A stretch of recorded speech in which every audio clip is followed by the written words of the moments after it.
What on earth is a wannabe kaiju? Hello, my wonderful viewers, and welcome to another episode of Betty Adams Overanalyzes. Today we will be taking a spoiler-free look at Kaiju number 8, chapter 103. So, we get two massive answers. Well, I'd call one an answer to a question that we've had for many chapters, probably just straight up from chapter 1. Then the other one is a hint. And these are very satisfying bits of information we get. They raise so many more questions. But let's really just look at that timing for a minute. Matsumoto presented us with something semi-fantastic in the second chapter. Something that was awesome. Something that was so awesome, in fact, that I actually questioned if it was physically real in universe or just an artistic representation of the awesomeness of the characters. But then slowly we get more and more information. But this has been a long-running question for over 100 chapters.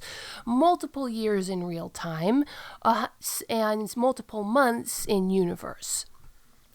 So we've been looking at this question, and we just now get a major piece of the answer, but not the entire answer, and every answer raises more questions. This is why that I think that as long as the numbers keep up, Matsumoto is going to keep Kaiju number 8 going for at least another 100 chapters.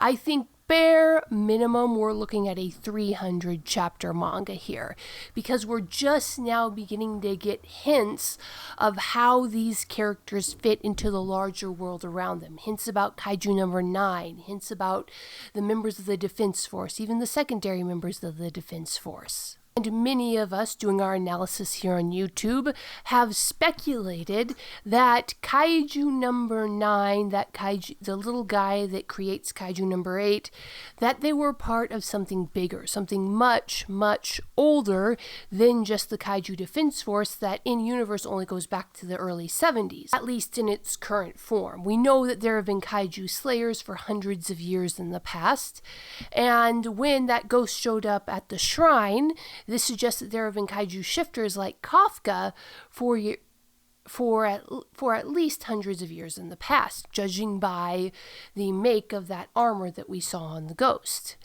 So we've theorized that Kaiju number 9 and Kaiju number 8 are part of something larger, something older. And we get the most delicious hint about what that might be in this chapter. Delicious because, yes, it tells us definitely that Kaiju number 9, as we've all expected, I don't really consider this a spoiler because we were all expecting this, Kaiju number 9 is not the ultimate big bad. But it doesn't tell us anything more than that. It doesn't tell us if Kaiju number 9 is going to be the main antagonist or not the main antagonist. It doesn't tell us whether this other big bad is just a concept, a state of the being of the world, or if it's an actual consciousness, a person, if you will. So Matsumoto has given us these hints. This chapter also confirmed what you can clearly see in these moments that Kafka's been hesitating. We've had many chapters, many weeks, several weeks and months in the real world, but in the story, ever since Kaiju number 9 grabbed Mina, only seconds have passed. We've just been bouncing around through a bunch of different perspectives, so it seems like a lot longer than it has. From the culmination of the main battles between those numbered kaiju and their respective Defense Force targets, since those battles ended, it's only been a handful of heartbeats, and we get to see that in this chapter. It takes us back and shows us that timeline. And like everybody else, I'm sure, I have so many questions about this chapter, spurred on by this chapter. Not the least of which was when Kaiju number 9 absorbed ISO, who did Kaiju number 9 show to Iso to try to get him to calm down and accept the absorption, because we know that Iso fighted to the end. We saw that right before the main Daikaiju mass attack. But it's presumably Kaiju number 9 was trying to soothe him down and keep him calm. So I really wonder, did Iso see his wife? Did he have to face down that particular mental test? And if so, I really wonder how that played out. I can see how it's not really relevant to the story, but I think I would like that as a filler chapter, as an extra chapter, maybe in Kaiju number 8, the B-side. I'd like to see that mental battle that went on now between Iso and Kaiju number 9, as Kaiju number 9 was absorbing Iso. So this chapter, full of one answer, flat out answer to a question. I'm not going to tell you what the question was.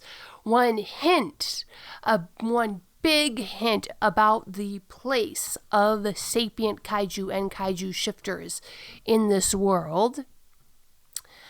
And a suggestion of how things might have gone in the past for the others who Kaiju number 9 absorbed. And this chapter has left me really, really looking forward to following chapters. Not necessarily next chapter. The next chapter is almost certainly going to be a fight chapter. Matsumoto can't pull the rug out from under us. But this chapter has raised questions that we're not going to get answers for probably for tens or dozens of chapters after this. And I am looking forward to that, but I'm also looking forward to the ride along the way. But what do you think, my wonderful viewers? Do you see more than just those two answers in this chapter? And what do you think of the role of the reveal? Okay, so this is going to be in my spoiler video, but how can I phrase this question without it being a spoiler?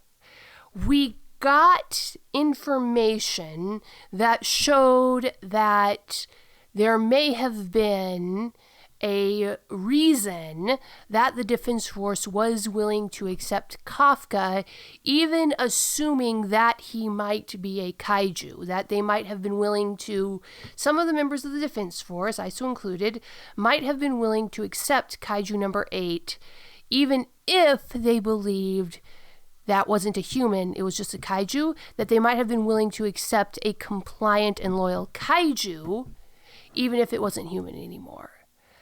But what do you think, my wonderful viewers? Is that what you got out of this chapter? Hit that like and subscribe button, leave a comment below telling me what you think, and peace out, my wonderful viewers. Escape into another world with the writings of author Betty Adams. Two worlds, one of utter absurdity, one of dramatic tension, both alike in aliens absolutely astounded by human behavior. Humans are weird, short, absurd science fiction stories. Flying sparks, dragons, aliens, and things that go boom in the night. Books available on Amazon, Barnes & Noble, Kobo by Rakuten, Google Play Books, and at authorBettyAdams.com for a signed copy.